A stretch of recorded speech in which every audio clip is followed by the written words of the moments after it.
జై శ్రీమన్నారాయణ. శ్రీ సూక్తి ఛానల్ వీక్షిస్తున్న వారందరికీ నమస్కారం అండి. వినయం విజయం అదేంటో తెలుసుకుందాం.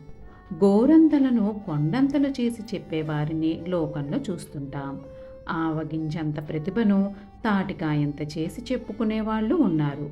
కొండలా నిలబడి అద్దంలో కొంచెమై దర్శనమిస్తారు. ఏనుగుకు ఉన్నంత శక్తి ఉన్నప్పటికీ ఏమీ లేనట్టే సామాన్యుల్లా కనపడతారు. కానీ సందర్భం వచ్చినప్పుడు అనేక గ్రహాలు నక్షత్రాల మధ్య వెలుగులు విరజిమ్మే సూర్యుడిలా బాసిల్లుతారు. అలాంటి వాడే అంజని పుత్రుడు హనుమ.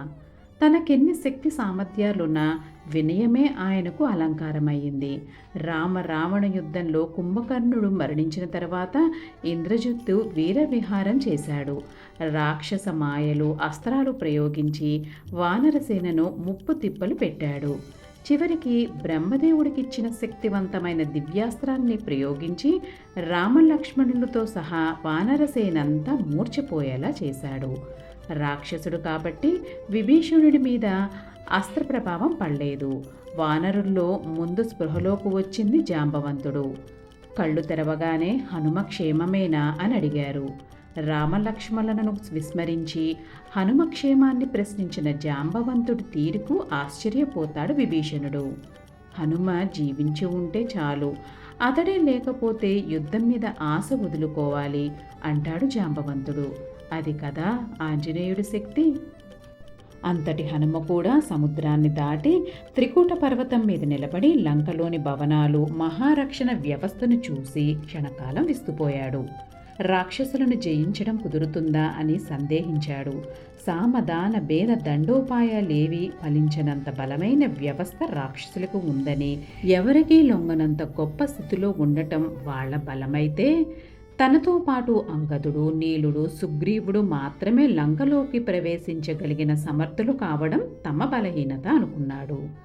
సమ ఉజ్జీలు కానప్పుడు యుద్ధమెలా చేయగలుగుతామని సందేహించాడు. ఒక కార్యం సాధించడానికి నడుం బిగించే ముందు మంచి చెడ్డలు ఆలోచించాలని, కీడించి మేలెంచాలనే వివేకవంతుల లక్షణాన్ని ప్రతిబింబించింది హనుమతీరు. అదే సందేహాన్ని సీతాదేవి వ్యక్తం చేయగా, కోట్ల మంది వానరసేనకు రాజైన సుగ్రీవుడి దగ్గర ఉన్న వాళ్ళంతా గొప్పవాళ్లేనమ్మా. ఆకాశ మార్గంలో సంచరిస్తూ భూమండలాన్ని ఎన్నోసార్లు చుట్టూ వచ్చిన వాళ్ళు నాకన్నా గనులే తప్ప తక్కువవాడు ఒక్కడూ లేడు. అల్పుడనైన నేనే ఇక్కడ దాకా వచ్చానంటే వాళ్ళ గురించి చెప్పడానికేముంది? అధైర్యపడకమ్మా. వానర యోధులంతా ఒక్క గంతులో సముద్రం దాటి వస్తారు, యుద్ధంలో రావణుణ్ణి ఓడిస్తారు అంటూ ఆత్మవిశ్వాసంతో పలికాడు హనుమ.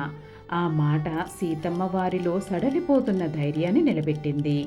తనని తాను సామాన్యుడిగా చెప్పుకున్న హనుమ వైఖరి అన్ని శక్తులున్న ఒదిగి ఉండటం ఎలాగో ఒక పాఠంలాగా లోకానికి చాటింది.